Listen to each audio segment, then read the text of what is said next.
Estamos de volta com o tema Afaste os Pensamentos Ruins. Os especialistas Luiz Carlos Oliveira e Maria Inês Bacarin são os nossos convidados de hoje e a gente tem mais uma pergunta.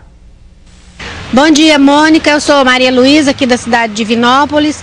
Eu estou querendo saber sobre assim, o que a gente pode fazer para ser assim, mais ativa nas coisas, para ter mais humor, ter mais alegria com as coisas na vida, de uma forma geral. Tem até que o seu Epaminondas, do bairro Morumbi, em Uberlândia, ele também ligou. E ela até fez uma pergunta parecida, a gente pode aproveitar o gancho da Maria Luísa. O que fazer para dominar a mente e não deixar que os pensamentos ruins tomem conta da gente? Bom, eu penso que é a gente começar a conversar com a gente, né? Perceber o que está sentindo, por que está sentindo, se tem alguma coisa naquele momento, na vida, que está mobilizando aqueles sentimentos ruins. Às vezes a questão não é externa, pode ser interna, porque nós temos um mundo interior que também, né, nos manda estímulos. Então, se a gente começa a conversar com a gente vai abrindo um espaço maior para perceber as emoções, perceber os pensamentos e poder encontrar também um espaço para o sonho, né, para o desejo. O que eu gosto de fazer? Né? Eu gosto, o que eu me sentiria bem fazendo, que acho que me aliviaria de um estresse, por exemplo, fazer um jardim, cultivar plantas, né? Eu gosto de plantas, então quem sabe eu vou fazer um jardim. Eu gosto de escrever, vou escrever. Aliás, Mônica, eu acho que a escrita, para quem tiver facilidade, não precisa ser artista, não. Né? Escritor, quem goste, né? Precisa ser escritor. Sentar e escrever sobre o que está sentindo, o que está pensando, ela é um transporte para o pensamento, a escrita.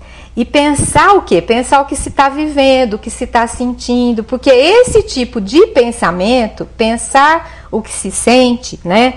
Pensar o que se vive, que ajuda a gente a se compreender melhor e ajuda a gente a se desenvolver também, né? Pelas palavras eu posso aprender a me conhecer, que hoje em dia é tão complicado, né? Como é que funciona isso, Luiz? Isso. Nós temos que aprender a ter um diálogo interior e pensar se o meu modo de ver o mundo, o meu modo de reagir às situações está valendo a pena. Se sofrer com uma determinada situação, se eu tenho motivo para sofrer com aquilo naquela proporção, porque o preço que eu pago com isso é muito grande. Né? O corpo vai sofrer. Existem reações hormonais, reações de mensageiros químicos no corpo que podem induzir doenças a partir desse estresse. Né? A medicina psicossomática estuda muito isso, né? Queda da defesa imunológica, úlceras de estresse, problemas gastrointestinais. Existem o preço que se paga por uma vida estressante é muito grande. E às vezes atitudes simples podem mudar isso. Você até me contou a respeito de um estudo que foi realizado, né? Tem se investido muito em pesquisas, principalmente agora que a população tem envelhecido muito, em idosos, sobre o que fazer para manter um cérebro saudável. Então, algumas pesquisas feitas nos Estados Unidos mostram que quando você mede algumas regiões do cérebro que estão ligadas às emoções e à memória, num determinado momento, e depois, quando a pessoa é exposta a estímulos simples, como mudar as cores das paredes, um ambiente colorido com fotos, flores, música, essas áreas do cérebro têm um aumento do número de células, tem um aumento de tamanho, e isso tem uma consequência funcional.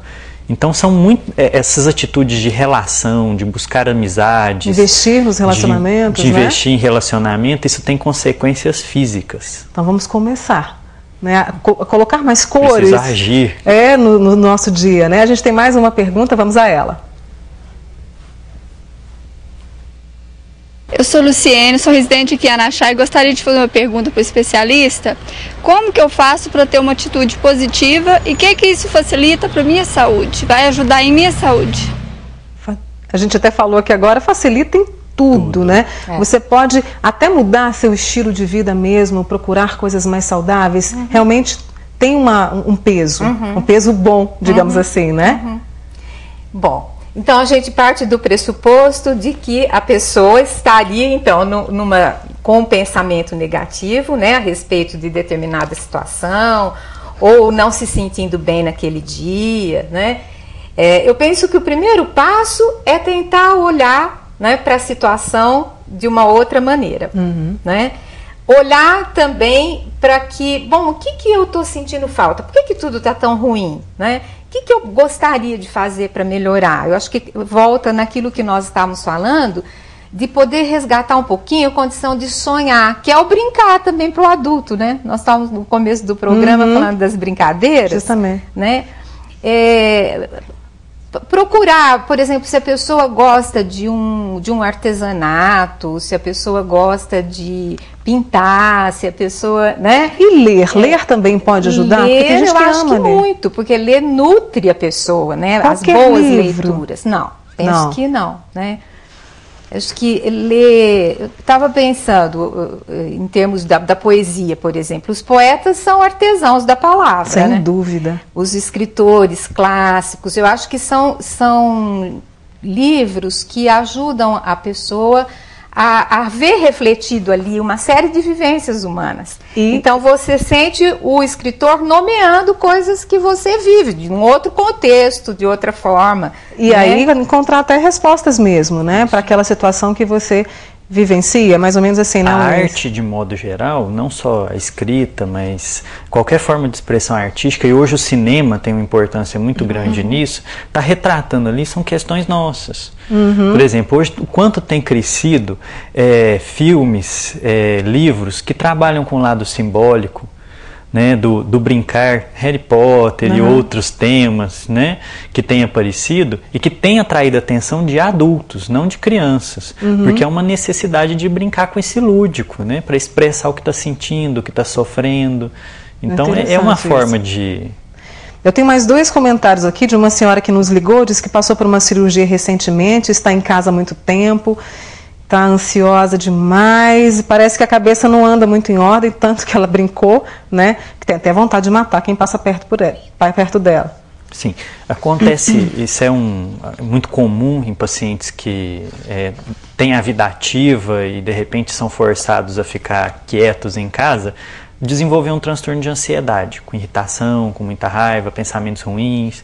Então é interessante um acompanhamento. Só para encerrar o nosso papo, eu queria colocar um comentário da Ana Bernardes pelo Twitter. Nossa mente pode ser o nosso veneno ou o nosso melhor remédio. Podemos fechar com isso, né? Sim. Podemos. Eu agradeço a Maria Inês Bacarim, psicanalista, Luiz Carlos Oliveira, psiquiatra. Obrigada e vamos ter uma atitude mais positiva. Sim.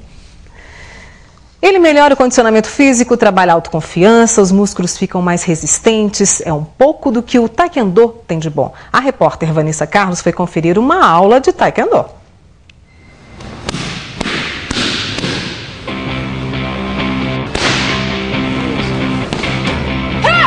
Força com as pernas, chutes, muitos. Estes são apenas alguns dos movimentos praticados no Taekwondo, uma arte que surgiu há mais de 2.000 séculos no Oriente e é praticado até hoje.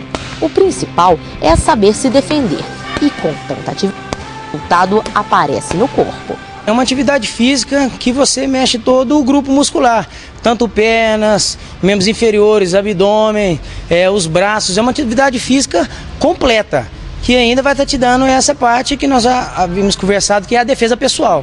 No início, Daiane queria apenas praticar um exercício. No início eu pensei em praticar algum esporte, que eu estava já sentindo falta. Nunca tinha praticado antes, né?